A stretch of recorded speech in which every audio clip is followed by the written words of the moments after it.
चलो, is the screen visible? I am audible? सब कुछ ठीक? Yes, Yes, ma'am. ma'am. Okay, good.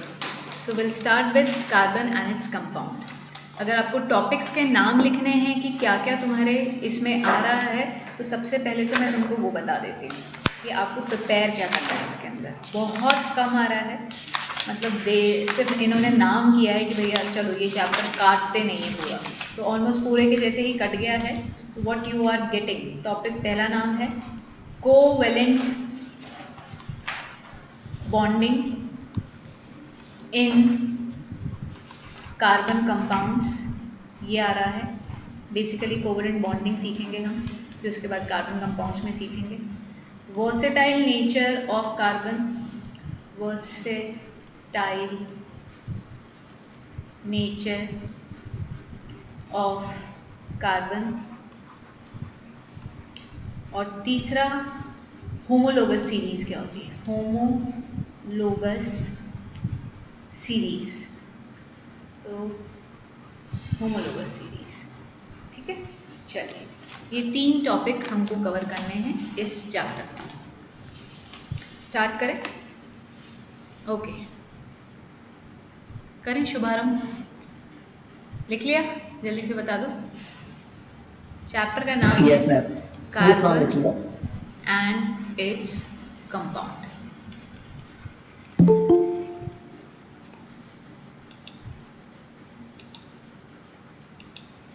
तो कार्बन एंड कंपाउंड में बात करें हम कार्बन की. कार्बन को हमें अलग से पढ़ने की जरूरत क्या पड़ गई. There are so other elements, so many other elements. Hydrogen, in fact hydrogen को भी आप 11th-12th में एक अलग से चैप्टर पढ़ोगे. कार्बन को तो मतलब हमें 10th में ही पढ़ा दिया. ऐसा क्या था कार्बन, ऐसा क्या है ऐसा कि कार्बन को हमें पढ़ना पड़ रहा है. कार्बन एक ऐसा एलिमेंट है जो आपके आसपास, आपके अंदर हर एक चीज़ में कार्बन है. Every human being, living organism, plant, animal, insects, they all are made up of carbon compounds. हमारे अंदर प्रोटीन होता है, फैट होता है, विटामिन होता है, मिनरल्स होते हैं. ये सारे chemical compounds, they all are made up of carbon. Plus carbohydrate. Carbohydrate के तो नाम में ही कार्ब आ रहा है, कार्बन आ रहा है. प्रोटीन के फॉर्मूले में भी कार्बन होता है, फैट के फॉर्मूले में भी कार्बन होता है. तो your whole body is made up of carbon compounds. और कार्बन कहाँ है? The cloth that you are wearing और I am wearing contain carbon. The pen or pencil you are holding contain carbon. The copy in which you will write contain carbon. The table on which you will keep your book or copy, and the chair on which you are sitting. हर एक के अंदर carbon होता है. Everything around you have carbon. तो carbon इतना ज़्यादा है और हर जगह है, हमें ऐसा लगता है. बट तुम्हें पता है एटमॉस्फेयर में ये बहुत कम है. इन अर्थ क्रस्ट के अंदर, मतलब ऐसे तो हमें लग रहा है यार कितना सारा कार्बन ही कार्बन की बात कर रही है मैम. तो अर्थ क्रस्ट में सिर्फ 0.02% कार्बन है. अगर मैं एटमॉस्फेयर की बात करूं, एटमॉस्फेयर के अंदर carbon in the form of carbon dioxide होता है. ये फ्री फॉर्म में एग्जिस्ट नहीं करता है. कार्बन आपको नेचर में सी नहीं मिलेगा. कार्बन हमेशा किसी के साथ बॉन्डिंग करता है.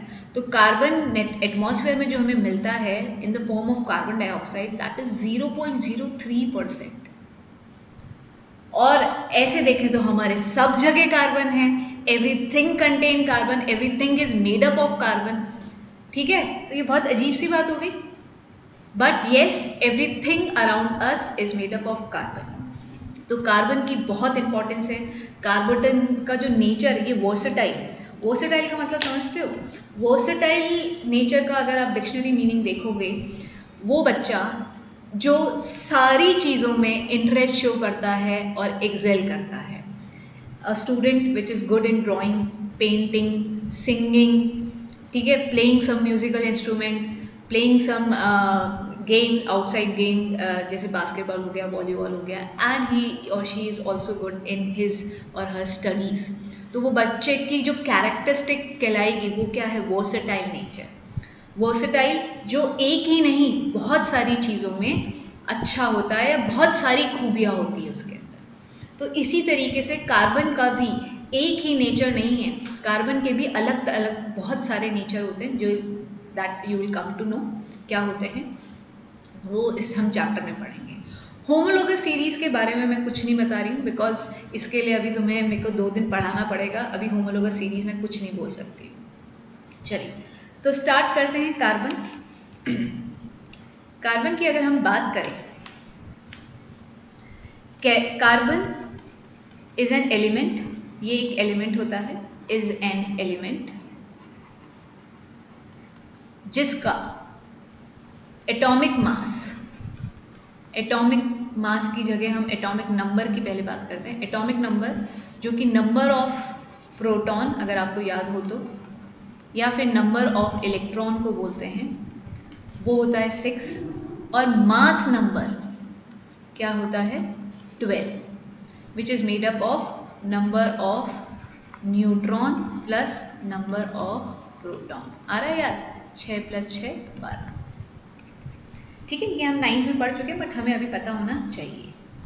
ठीक है, आगे बढ़ते हैं हम। इसको रिप्रेजेंट हम 12 C 6 ऐसा कुछ रिप्रेजेंटेशन हमने 9th क्लास में सीखा था लास्ट चैप्टर में, जो कि मैम बताते थे कि बहुत इंपॉर्टेंट है, तो वही कुछ मैंने इधर भी लिखा है। ओहो, I have started with the recording और नॉट? चल रही है। ओके, तो हम आगे बात करते हैं कार्बन के बारे में। कार्बन की ही बात करेंगे। तो कार्बन एक एलिमेंट होता है जिसका एटॉमिक नंबर 6 होता है। एटॉमिक नंबर का मतलब क्या होता है? नंबर ऑफ प्रोटॉन और इलेक्ट्रॉन। एक न्यूट्रल एटम में, एक एटम न्यूट्रल होता है, यू नो दैट। न्यूट्रल का मतलब क्या होता है? उस पर कोई चार्ज नहीं होता। Why it doesn't have any charge? Because of the number of proton equal to the number of electron. Proton is a positive charge body, अगर सब भूल गए हैं तो मैं याद करा देती हूँ, positive charge body. Whereas electron is a negative charge body. अगर दोनों का ही नंबर बराबर होगा तो वो एक दूसरे के इफेक्ट को कैंसिल आउट कर देंगे। That is the reason an atom itself is a neutral body with no charge. अब हम इसकी कॉन्फ़िगरेशन के बारे में बात करें। Did you remember the term electronic configuration? क्या होती है? 2,4। इसके लास्ट शेल में 4 इलेक्ट्रॉन्स होते हैं। क्या हम सब लोग आयोनिक कंपाउंड के बारे में पढ़ के आए हैं? मेटल नॉन मेटल में पढ़ाया था तुमको आयोनिक कंपाउंड्स और इलेक्ट्रोवेलेंट कंपाउंड, याद आ रहा है? इलेक्ट्रोवेलेंट कंपाउंड्स को ही आयोनिक कंपाउंड्स बोलते थे। ठीक है, आयोनिक कंपाउंड या इलेक्ट्रोवेलेंट कंपाउंड्स के अंदर एक मेटल होता है, एक नॉन मेटल होता है। मतलब एक ऐसा एटम जो कि लास्ट शेल के इलेक्ट्रॉन को दे सकता है, एक ऐसा एटम जो कि अपने लास्ट शेल में इलेक्ट्रॉन को एक्सेप्ट कर सकता है। हर एक atom, you know that they want to get stable, so उसके लिए उनके लास्ट शेल के अंदर नंबर ऑफ इलेक्ट्रॉन 8 चाहिए रहते हैं, अगर वो लास्ट शेल फर्स्ट शेल के अलावा है। फर्स्ट शेल की तो मैक्सिमम कैपेसिटी 2 की होती है। तो they follow law of octet. तो हमने पाया कि ये जो कार्बन है ना तो ये मेटल के जैसे बिहेव कर रहा है कि ये देने की टेंडेंसी रखे कि भैया दानी। Did you remember this term? मैंने बताया था मेटल्स आर दानी, कि भैया ले जाओ, we have enough, if you want to take just take it from us. इधर क्लोरीन हाथ खोल के खड़ा है कि भैया दे दो। अब ये कार्बन क्या करे? कार्बन के लास्ट शेल में 4 हैं, ना तो ये मेटल की तरह बिहेव करता है ना नॉन मेटल की तरह से, but you will find this term, book में लिखा होता है carbon is a non metal. ठीक है, तो हमें याद तो नॉन मेटल ही रखना है, बट ये बॉन्डिंग, आयोनिक बॉन्डिंग नहीं बनाता है, वो बॉन्डिंग कुछ अलग तरह की होती है। But if somebody ask you what is the nature of carbon, is it a metal और नॉन मेटल, तो you will say it is a non metal. Please learn this term. ठीक है, तो अभी तक आपने ये जाना कि कार्बन आयनिक कंपाउंड तो बना नहीं सकता है, ना ये देता है ना ये लेता है। तो हम ये जानने की कोशिश करते हैं कि क्यों नहीं बना सकता। देखिए, केस 1, व्हेन, मेरे को बता दीजिएगा अगर आप लिखा नहीं हो तो मैं वापस से स्क्रॉल कर दूंगी ऊपर की तरफ। When carbon give its 4 electrons, you know that in bond formation only the electrons which are present in the outermost shell participate. Is this clear?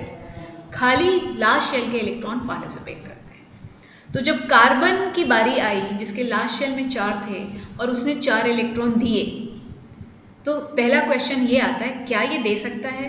क्या ये इतना आसान होता है लास्ट शेल के 4 इलेक्ट्रॉन को निकालना? Answer is no. Why no? सुनेंगे। ये न्यूक्लियस है, न्यूक्लियस के अंदर प्रोटॉन का नंबर 6 है, न्यूट्रॉन का नंबर भी 6 है। न्यूट्रॉन तो न्यूट्रल बॉडी होती है, बट प्रोटॉन क्या होता है? प्रोटॉन आपका पॉजिटिव बॉडी होती है। और ये फर्स्ट शेल है जिसके अंदर 2 इलेक्ट्रॉन है, और ये सेकेंड शेल है जिसके अंदर 4 इलेक्ट्रॉन है। ठीक है, ये 4 जो सेकेंड शेल होता है ये न्यूक्लियस से बहुत ज़्यादा दूर नहीं होता है। पहला शेल, दूसरा शेल आ गया। जो दूसरे शेल के न्यूक्लियस इलेक्ट्रॉन्स होते हैं उस पर ये न्यूक्लियस जम के अट्रैक्टिव फोर्स लगाता है, because it is not very far away. तो अगर न्यूक्लियस उस 4 इलेक्ट्रॉन्स पे अट्रैक्टिव फोर्स लगा रहा है, which means if you want to pull them out, अगर आपको उनको बाहर निकालना है, तो what do you want? What do you want नहीं, और what do you want to provide? You want to provide with a huge amount of energy. आपको बहुत जम के एनर्जी देनी पड़ेगी। So to move 4 electron out of this last shell, a large amount of energy is required. बहुत सारी energy देनी पड़ती है जो कि बहुत डिफिकल्ट होता है। That is the reason it does not give. ये ऊपर करो बैठ, मेरे पीछे आ रहा है, ठंडा लग रहा है। A large amount of energy is required. बहुत सारी एनर्जी देनी पड़ती है, क्यों? To overcome the force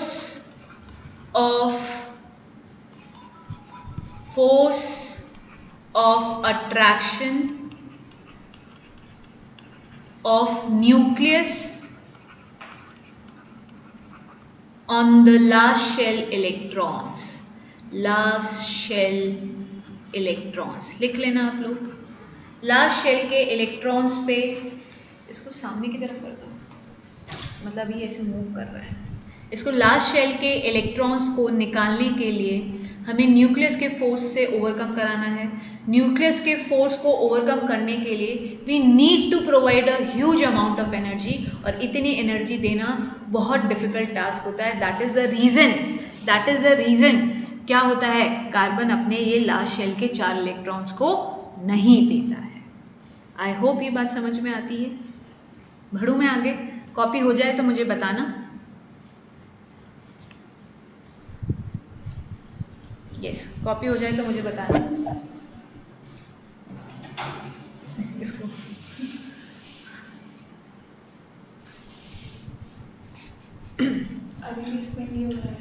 ma'am done.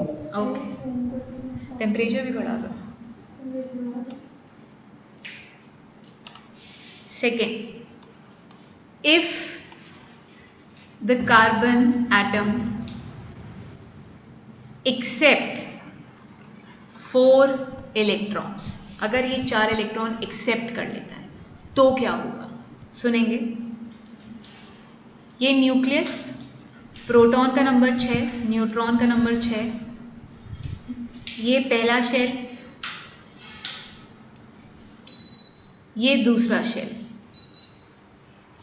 इसको आपने 4 इलेक्ट्रॉन्स दे दिए, 1 2 3 4, पहले से थे 1 2 3 4, अभी आपने प्रोवाइड कर दिए। Now the new number of electron is 2,8, that is 10, and proton का नंबर अभी भी 6 है।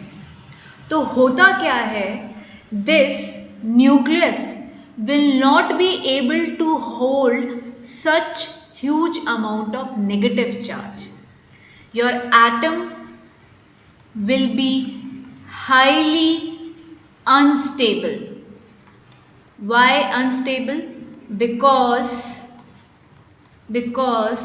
nucleus won't be able to hold so much negative charge।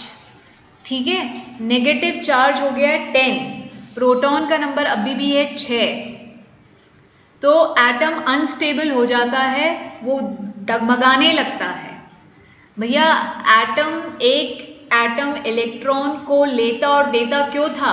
Stable होने के लिए। आप तो क्या कर रहे हो, उसकी स्टेबिलिटी को बुरी तरीके से डगमगवा रहे हो, खराब कर रहे हो। इसने मांगा खाना, मतलब इसने मांगे इलेक्ट्रॉन्स, आपने दिए, बट वो देने के कारण अंदर का सिस्टम हिल गया। अंदर क्या है उसके? Nucleus was not able to hold so much negative charge so that the atom become unstable. तो इन दो इंफॉर्मेशन से आपको ये पता लगा, ना तो कार्बन इलेक्ट्रॉन लेता है और ना ही कार्बन इलेक्ट्रॉन्स को देता है। क्यों? क्योंकि लास्ट शेल में 4 इलेक्ट्रॉन्स अगर दे देगा, अगर एक्सेप्ट करता है तो इसकी कॉन्फ़िगरेशन 2,8 हो गई स्टेबल वाली, और अगर देता ऊपर की तरफ ध्यान देंगे, अगर वो दे देता तो उसकी कॉन्फ़िगरेशन कैसी हो जाती? हाइड्रोजन जैसी हो जाती। भैया 4 शेल के दे दिए स्टेबल, बट इधर तो भैया ये 4 इलेक्ट्रॉन न्यूक्लियस के फोर्स से खींच के निकालना ही बहुत मुश्किल है। अ huge amount of energy is being required. और इधर क्या है, वो 4 इलेक्ट्रॉन जब घुसे तो उन्होंने तो क्या कर दिया? तहलका मचा दिया, जो न्यूक्लियस है उसको ही अनस्टेबल कर दिया। तो दोनों ही केस में कार्बन स्टेबिलिटी तो अचीव कर ही नहीं रहा है, और कार्बन इलेक्ट्रॉन लेता देता, कोई भी एक एटम इलेक्ट्रॉन लेता और देता स्टेबिलिटी अचीव करने के लिए ही है। तो हमको पता लग गया है carbon will never ever form ionic bond, because ionic bond form करने के लिए one atom will give the electron, other atom will accept the electron, और कार्बन ये दोनों चीजें ही नहीं कर सकता है। चलिए बताएंगे चैट विंडो पे, यहाँ तक का कंसेप्ट क्लियर है क्या? जल्दी से एवरीवन। मैम हाँ जी चिराग। मैम ये मतलब ले भी नहीं सकते और दे भी नहीं सकते, तो ये मतलब स्टेबल कैसे होता है? अरे मैं हूं ना, करवाऊंगी स्टेबल। तुमको 9 से 10th में कितना स्टेबल कर दिया, तो तुम सुनो तो मेरे साथ बने रहो, अभी करवाएंगे ना स्टेबल। ठीक है, चलो आ जाओ। तो अब हमको क्लियर एक चीज हो चुकी है कि ये आयनिक बॉन्ड तो नहीं बना रहा है, तो ये क्या बनाता है? आ जाओ इधर चिराग, तुम्हारे answer. It form covalent bonding. वो क्या करता है? कोवलेंट बॉन्डिंग करता है। कोवलेंट बॉन्डिंग का मतलब क्या होता है? Covalent bonding, in this bonding there is mutual sharing of electrons take place। इधर क्या होता है? म्यूचुअल। म्यूचुअल का मतलब समझते हो? बराबर। ठीक है, लड़का लड़की बराबर, बहुत ज़्यादा बोलते हैं। ठीक है, इंडिया में तो बहुत ही बोलते हैं, क्योंकि इंडिया में ही क्या करते हैं? डिस्क्रिमिनेशन किया जाता है। तो म्यूचुअल शेयरिंग मतलब बराबर की हिस्सेदारी, कि अगर दूसरा अपना एक इलेक्ट्रॉन शेयर कर रहा है तो पहला भी अपना एक इलेक्ट्रॉन शेयर करेगा, तो इसको बोलते हैं म्यूचुअल शेयरिंग ऑफ इलेक्ट्रॉन। तो covalent bonding is a type of bonding in which there is a mutual sharing of electrons. कैसे होती है कोवलेंट बॉन्डिंग?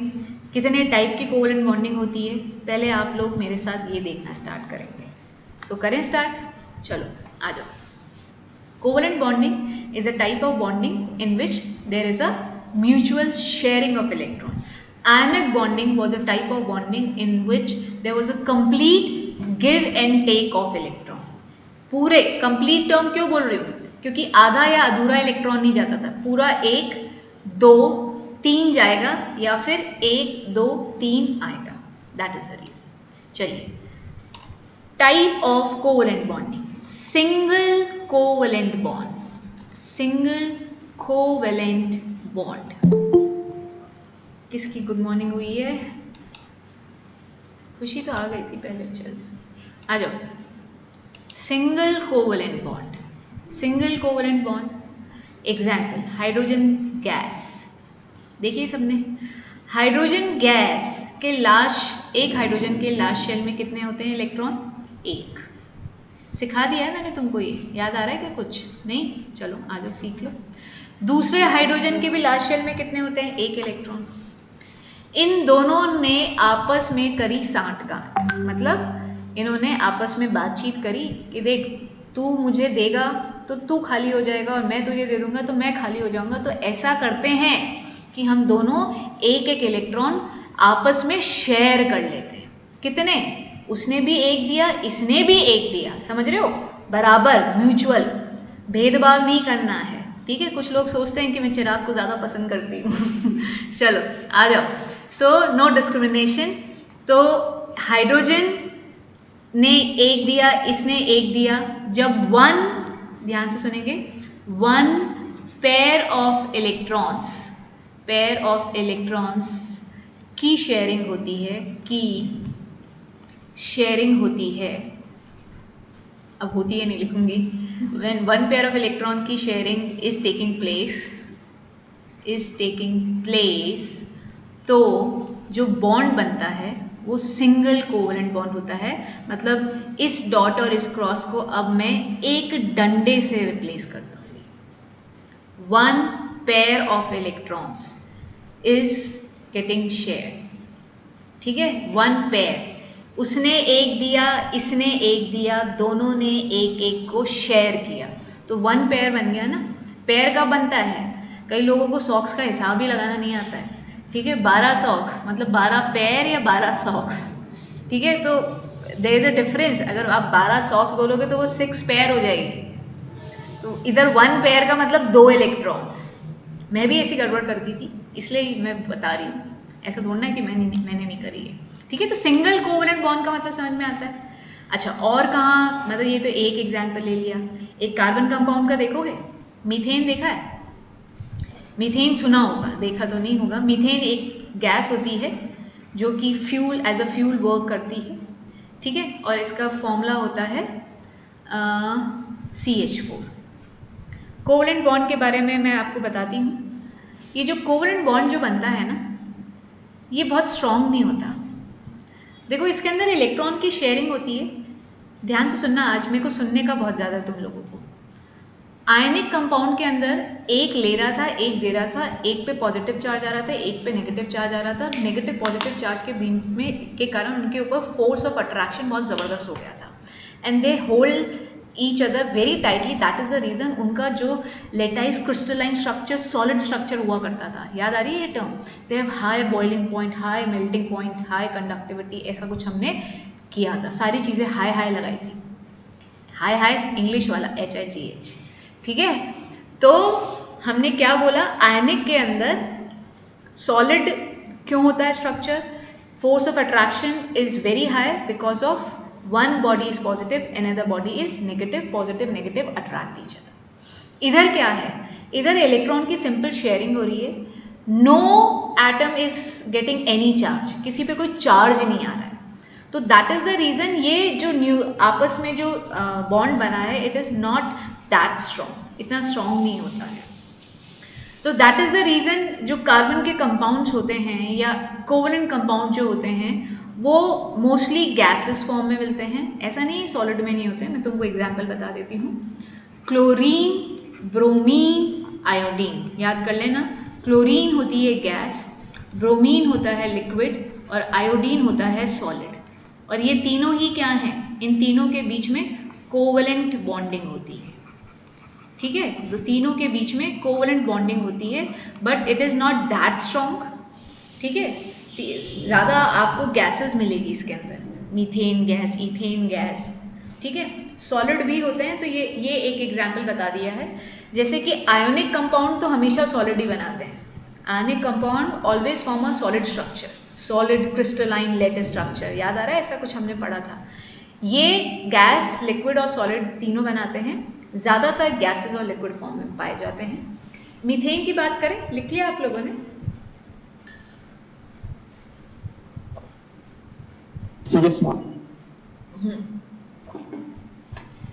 चलिए मीथेन की बात करते हैं। मीथेन पे आ जाइए। मीथेन के लास्ट शेल, कार्बन के किसी भी ये चीज़ सबको क्लियर हो चुकी कि बॉन्ड फॉर्मेशन में only the electron which are present in the outermost shell will participate, और कोई नहीं करेगा। तो कार्बन के लास्ट शेल में कितने हैं? कार्बन के लास्ट शेल में 4 इलेक्ट्रॉन होते हैं। हाइड्रोजन 4 लिए हैं, मतलब ये एक हाइड्रोजन, ये एक हाइड्रोजन, ये एक हाइड्रोजन और ये एक हाइड्रोजन। कार्बन ने अपने घर पे 4 हाइड्रोजन्स को बुलाया कि भैया मेरे पास 4 इलेक्ट्रॉन की कमी है, तुम एक इकलौते तो मेरे को सेटिस्फाई कर नहीं पाओगे, मैं स्टेबल हो नहीं पाऊंगा, तो ऐसा करो तुम चारों मुझको एक एक अपना इलेक्ट्रॉन मेरे एक एक इलेक्ट्रॉन से शेयर कर लो, तो तुम भी स्टेबल मैं भी स्टेबल। मतलब ये 4 बीवी लेके आया है। ये देखो, ये देखो, ये देखो, हो गए सब स्टेबल। और कार्बन भी स्टेबल ही है, कार्बन को तो मिल ही रहे हैं ना। ये देखो, सबका पेट भर गया। अब ध्यान से देखो, इधर पहले देखो फिर लिखना बाद में। एक कार्बन एक हाइड्रोजन कितने पेयर ऑफ इलेक्ट्रॉन की शेयरिंग कर रहा है? 1 पेयर। क्या दिख रहा है? एक कार्बन एक हाइड्रोजन कितने पेयर ऑफ इलेक्ट्रॉन की शेयर कर रहा है? 1। तो 1 पेयर मतलब 1 डंडा, 1 पेयर मतलब 1 डंडा, 1 पेयर मतलब 1 डंडा, 1 पेयर मतलब 1 डंडा। तो अगर आपसे पूछे कोई हाउ मेनी सिंगल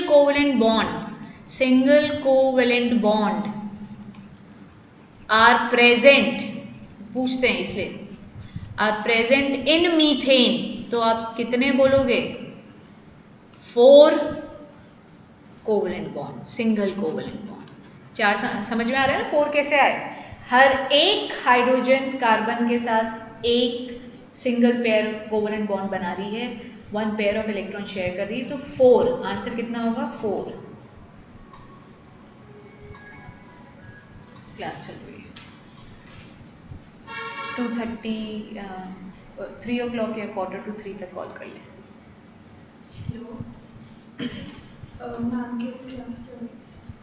ठीक है, 4 सिंगल कोवेलेंट बॉन्ड। आगे बढ़े, नेक्स्ट देख। हाँ, लिख लिया सबने? बोला कुछ? हो गया? Yes ma'am. Okay, yes okay, good. चलिए नेक्स्ट देखें। सिंगल कोवेलेंट हो गया। अब एक एग्जाम्पल लेते हैं, double covalent bond. Double covalent bond, covalent bond. Double covalent bond क्या होता है? O2, ऑक्सीजन गैस सबने देखी है, O2 stand for oxygen gas, oxygen gas. O2, oxygen के लास्ट शेल में 6 इलेक्ट्रॉन्स होते हैं, 1 2 3 4 5 6। दूसरे ऑक्सीजन के भी लास्ट शेल में 6 होते हैं, 1 2 3 4 5 6। आपस में क्या बातचीत हुई? मेरे पास 2 की कमी है, तो तू मुझे 2 इलेक्ट्रॉन शेयर करा दे, मैं भी तुझे अपने 2 इलेक्ट्रॉन्स को शेयर करा दूंगा। तो sharing of how many pair of electron is taking place? How many pair? Pair का मतलब समझ में आ रहा है ना? 2 पेयर ऑफ इलेक्ट्रॉन। सो जब 2 पेयर ऑफ इलेक्ट्रॉन्स की शेयरिंग होती है, तो हम कितने डंडे लगाएंगे? 1 डंडा, 2 डंडा। ठीक है, तो इसको बोलते हैं double covalent bond. Double covalent bond. Ma'am. हाँ जी। मैम, इसको हमने जो ये लाइंस बना के रिप्रेजेंट किया है अभी, तो इसको हम पहले ऐसा नहीं कर सकते कि एक, जैसे अभी हमने इसको 2 लाइन ऐसे बनाए, वैसे नहीं बना सकते कि एक ऑक्सीजन है उसके नीचे एक लाइन है, फिर उसके मतलब जैसे हमने पहले किया था, एक के नीचे एक करने की जगह 2 लाइन एक साथ, एक 2 के बीच में लगाने की जगह ऊपर नीचे तुम फोटो भेजो जो तुम बोलना चाह रहे हो। मेरे पास मोबाइल है, मैं अभी चेक करके बता दूंगी कि तुम सही हो या गलत। ओके मैम, है ना? ऐसे मुझे समझ में नहीं आ रहा है, तो just send me the photo, तो मैं चेक करके बताती हूँ अभी। ओके, ठीक है। एक और कोवेलेंट, डबल कोवेलेंट का एग्जाम्पल ले रहे हैं, सब लोग ध्यान देंगे। कार्बन डाइऑक्साइड CO2, CO2 बनाओगे तुम लोग? वो देखो मैं यहाँ पे लगा के देती हूँ, तुम बनाओ। मैम मैंने वो भी बना के देखा, वो तो पॉसिबल ही नहीं होगा, मैंने ऐसे पता नहीं क्यों बोला। कोई बात नहीं, वो लिखने के लिए इसलिए ही बोलते हैं, that is the reason I ask you कि ड्रॉ करो, ठीक है, कोई बात Okay. नहीं। चलो यहाँ पे चैट विंडो पे मुझे बताना कितने पेयर ऑफ इलेक्ट्रॉन्स की शेयरिंग होती है, हो रही है। पहले आप लोग ड्रॉ कर लो, लिख लो।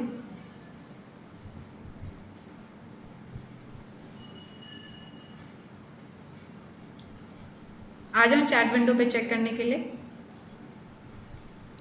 चलो आते हैं चैट विंडो पे चेक करने। You have to tell me how many pair of electrons are sharing, are participating in share bond formation. So Mohit ने जवाब दिया है, किसी और ने भी दिया है क्या? मोहित ने ही सबसे पहले जवाब दिया है, तो shall I wait for some other student to answer me? Vidhi is saying 3, Pankaj is, Manan is saying 2, Abhinav 4, Arnav Bhatia 4, Chirag 4, Yash 2, Paridhi 4, Tanay 2. So जिन बच्चों ने, and I'll clap for Mohit, he was very quick and correct at the same time. तो ध्यान देंगे, 4 is the correct answer. ये देखो carbon और oxygen, मैंने ये नहीं पूछा था, मैंने पूछा था कार्बन डाइऑक्साइड। अगर मैं पूछती ना कार्बन और ऑक्सीजन में क्या बॉन्ड आ रहा है तो आप डबल बोलते या 2 पेयर ऑफ इलेक्ट्रॉन बोलते, but I ask you carbon dioxide में, जैसे कि मीथेन में पूछा था, मीथेन में कितने सिंगल कोवलेंट बॉन्ड। इधर तो मैंने क्वेश्चन ये पूछा था कितने pair of electron carbon dioxide में, तो इन ये एक पेयर, ये एक दूसरा पेयर, ये तीसरा, ये चौथा, तो OCO है ना, ऐसे बन गए ना। तो पेयर ऑफ इलेक्ट्रॉन तो 4 है, बट कार्बन और ऑक्सीजन के बीच में, क्वेश्चन को सुनो, अगर मैं तुमसे ये पूछती, क्वेश्चन को सुनना, how many double covalent bond, तो आंसर बताओ, how many double covalent bond, answer करो फटाफट। यस फटाफट, हाँ जी, वेरी गुड, बहुत ही बढ़िया। How many double covalent bond? 2, बहुत बढ़िया। तो आपको समझ में आया क्वेश्चन? अगर पहला क्वेश्चन मेरा था how many pair of electrons, तो 4 बोले, how many double covalent bond, तो 2 बोलेंगे। बहुत बढ़िया, मतलब आ रहा है समझ में।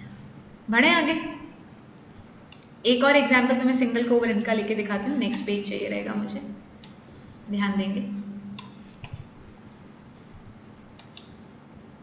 लिख लिया, हो गया कॉपी? ओके, आ जाओ। ये देखो, nitrogen gas, ammonia gas, not nitrogen gas, nitrogen gas को बाद में लेंगे, उसको भी लेंगे। अमोनिया, अमोनिया का फॉर्मूला क्या होता है? NH3। नाइट्रोजन 1 2 3 4 5, नाइट्रोजन के लास्ट शेल में 5 होते हैं, कॉन्फ़िगरेशन याद नहीं है तो 2,5। Hydrogen 1, hydrogen 1, hydrogen 1। नाइट्रोजन के ऑलरेडी 5 है, it only required 3 more electron, तो इसने 3 हाइड्रोजन को अपने घर बुलाया, पार्टी वार्टी करी और सेटल डाउन कर लिया कि भैया एक एक शेयर कर लेंगे, ठीक है। और हाइड्रोजन 3 ने बोला चलो ठीक है, तू हमको एक एक दे देना, हमारा पेट भी और भरा जाएगा। तो सब में म्यूचुअल अंडरस्टैंडिंग हो गई, ठीक है। But how many single covalent bond? How many single covalent bond? 3। एक और question, how many electrons of nitrogen are participating in bond formation? How many electrons of nitrogen are participating in bond formation? Bond formation में कितने electrons nitrogen के participate कर रहे हैं? Chat window पे आ जाएं, चलो फटाफट करेंगे answer. How many? Very good, मेरे कहने से पहले चैट विंडो पे आंसर आ गया था, and all are correct, yes, everyone is correct, yes. 3 electron share कर रहे हैं, 2 इलेक्ट्रॉन्स की जरूरत ही नहीं पड़ी। ये जो 2 इलेक्ट्रॉन इसके सर पे बैठे हैं, सिर्फ एक नॉलेज की टर्म बता रही हूँ, इनको बोलते हैं लोन पेयर, ठीक है, इनको लोन पेयर ऑफ इलेक्ट्रॉन्स बोलते हैं, ठीक है, सिर्फ फॉर नॉलेज। 11th 12th में केमिस्ट्री लोगे तो तुम्हारा टीचर पढ़ा देगा, इससे ज़्यादा और कुछ नहीं बताना है इसके अंदर। ठीक है, बढ़े आगे। हो गया कॉपी?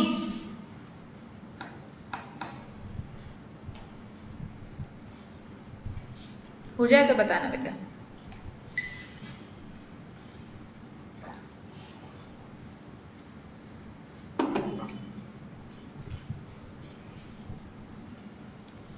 हो गया?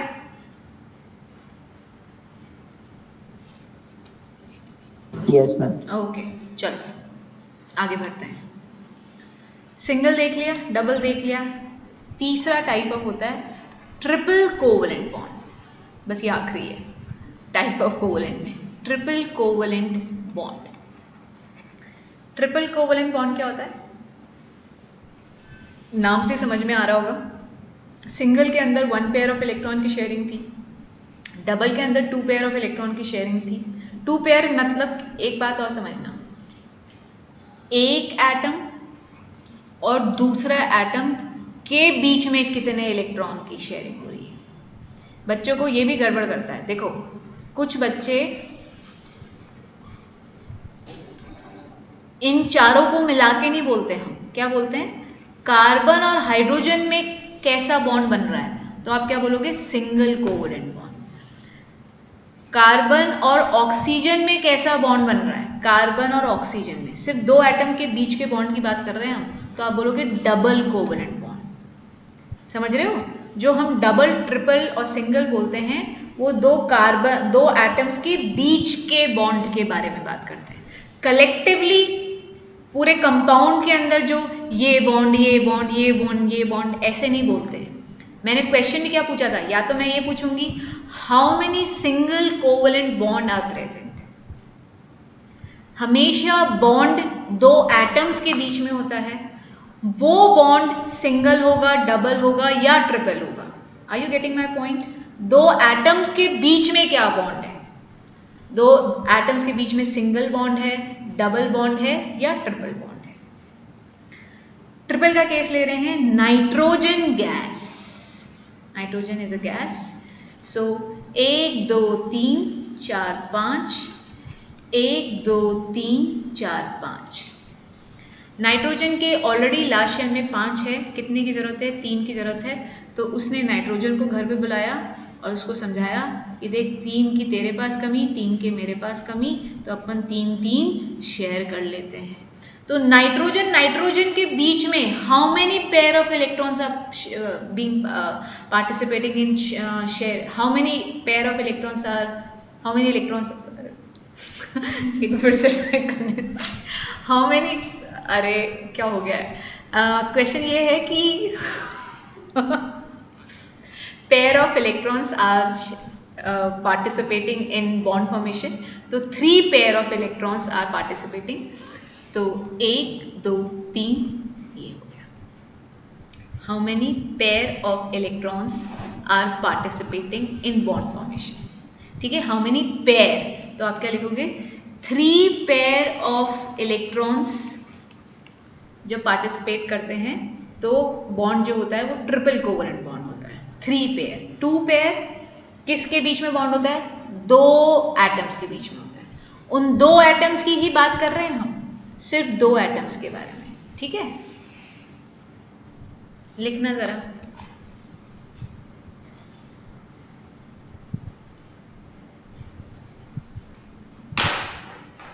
हो गया? Yes ma'am. एक और एग्जाम्पल लेके बताते हैं आपको। आ जाओ,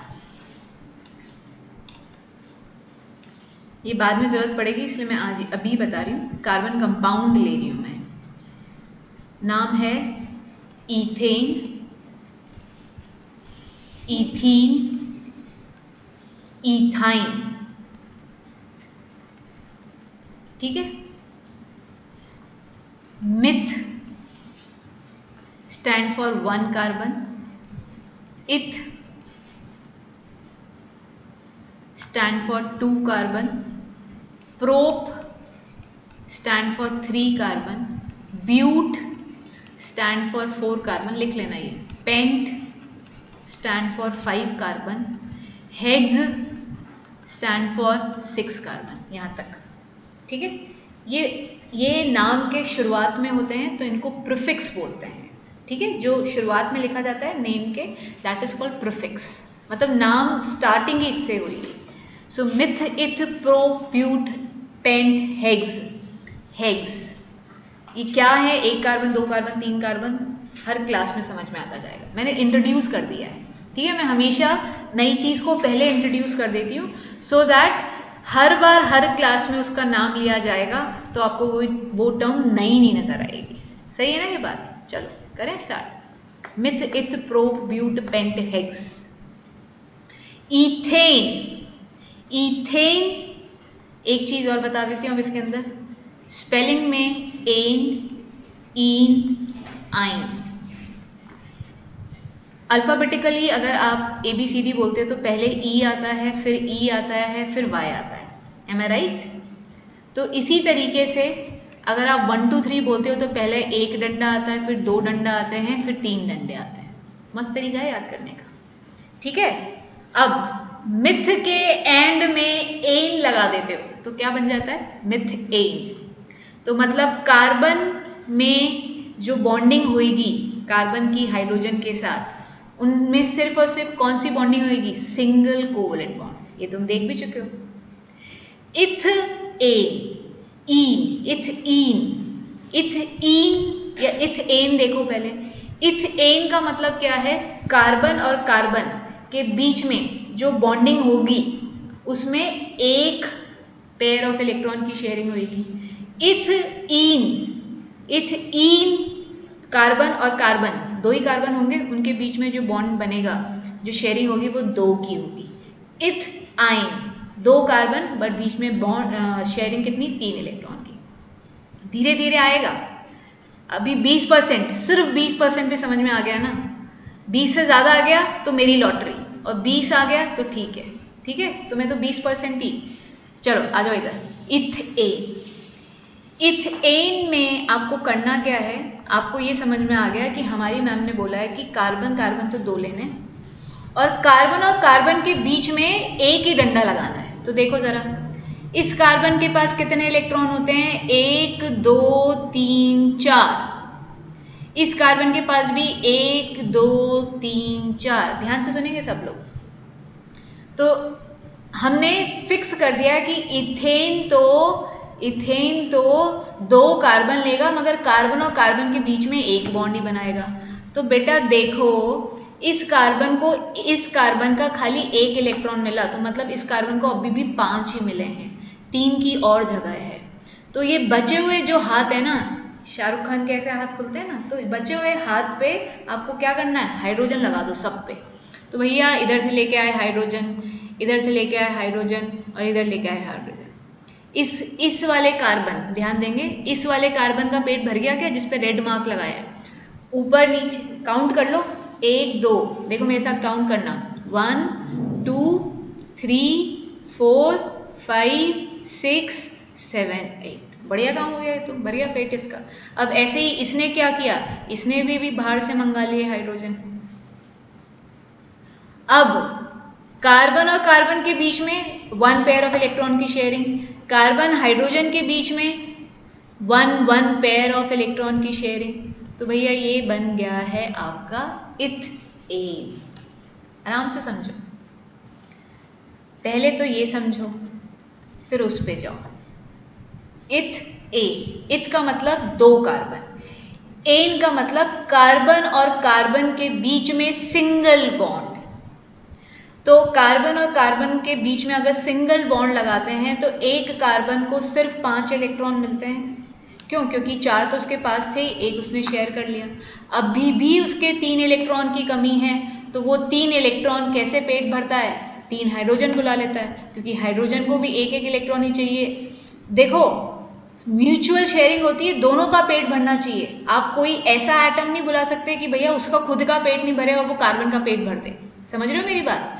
क्या हमने डेफिनेशन में क्या बोला है? Mutual sharing.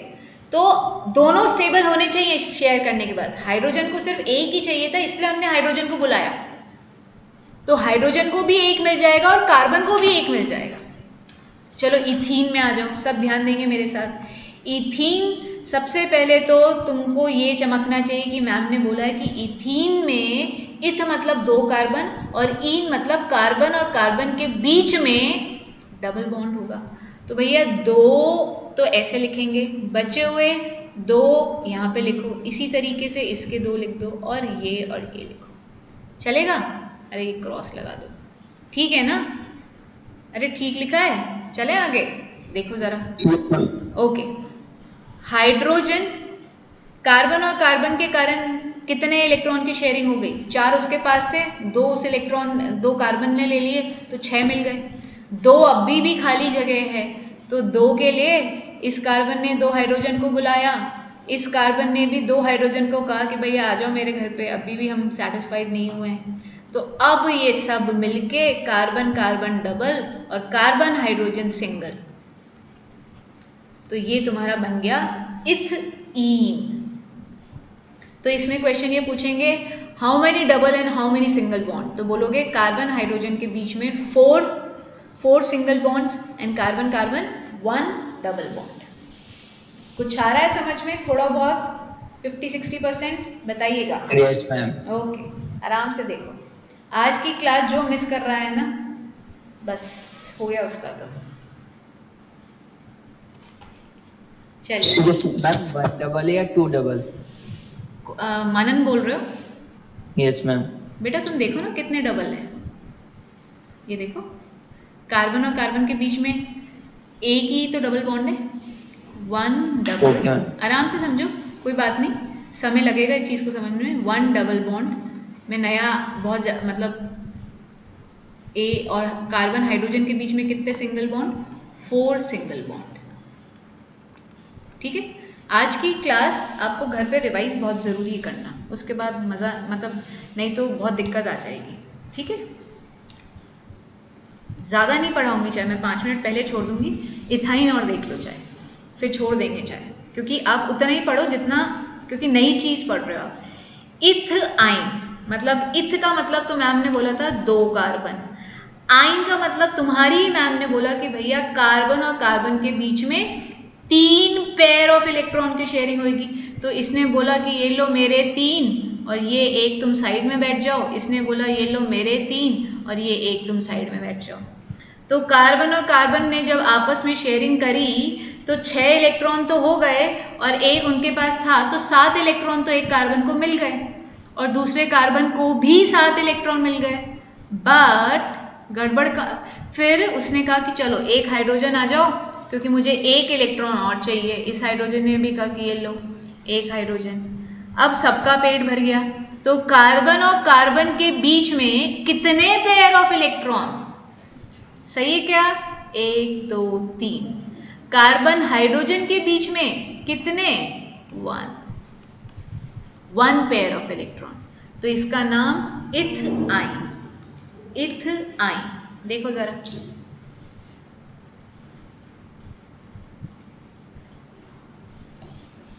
मैम। हाँ जी मैम एक डाउट था। बिल्कुल पूछो। मैम जैसे आपने लेफ्ट वाले कार्बन के लेफ्ट में हाइड्रोजन लिखा है और राइट वाले के राइट में लिखा है, तो इनके ऊपर या नीचे नहीं लिख सकते या फिर स्पेसिफिकली डायरेक्शन देख के लिखना ये है? डायरेक्शन इसलिए दिया है बेटा, जब तुम 11th-12th में आओगे ना तो तुमको पता लगेगा कि एक्चुअली कार्बन और हाइड्रोजन के बीच में क्या होता है, एंगल होता है, डिग्रीज में होता है। ठीक है, तो अच्छा। हाँ, ये जैसे ये कार्बन, ये जो कार्बन डाइऑक्साइड लिखा था ना, तो इन दोनों के बीच में 180 डिग्री का एंगल होता है। तो हम इसको ऐसे नहीं लिख सकते, ऐसे नहीं लिख सकते हैं। ठीक है, तो इसलिए मैं कह रही हूँ, हाँ मैं समझ गई तुम्हारी बात, इसलिए मैं कह रही हूँ जैसे मैं लिख रही हूँ ना, तुम भी उसी तरीके से प्रेजेंटेशन सीखो। मतलब तुम्हारे ऐसे लिखने पे कोई मार्क्स नहीं काटेगा। अगर तुम ऐसे लिख के आए तो इट इज़ नॉट रॉन्ग, क्योंकि अभी तुम लोगों से इतना एक्सपेक्ट नहीं करते हैं, but this is the correct method. क्यों? क्योंकि तुम्हें ये पता ही नहीं ना, कार्बन और हाइड्रोजन के बीच में एंगल होता है। स्टेबिलिटी जब वो अचीव करते हैं तो एक दूसरे पे फोर्स लगाते हैं, तो खिंचाव के कारण कार्बन और हाइड्रोजन के बीच में 180 डिग्री का एंगल रहता है। ठीक है, इतना खिंचाव होता है, बट यू डोंट नो, इसमें भी मार्क्स मिलेंगे, but this is most correct. Correct वो भी है, उसको इनकरेक्ट नहीं बोलेंगे। But this is how it is represented, ठीक है। Okay ma'am. चलिए एक तुम लोग करोगे, let me see. Chlorine gas, chlorine gas try करोगे? क्लोरीन गैस, क्लोरीन लिख लो, एक और क्लोरीन लिख लो। तुम्हारे दिमाग में चमक जाना चाहिए कि क्लोरीन के लास्ट शेल में 7 है, उसको एक ही तो चाहिए, तो कितने कितने इलेक्ट्रॉन शेयर करेगा? डेफिनेटली 1 पेयर ऑफ इलेक्ट्रॉन ही करेगा। अब मैं 2 मिनट रुक रही हूँ, उसके बाद मैं तुम्हारा तुम चेक करना मेरे साथ कि जो तुमने बनाया है वो एग्जैक्टली मेरे जैसे ही बनाया गया। ठंडी देखो कितनी हो गई है।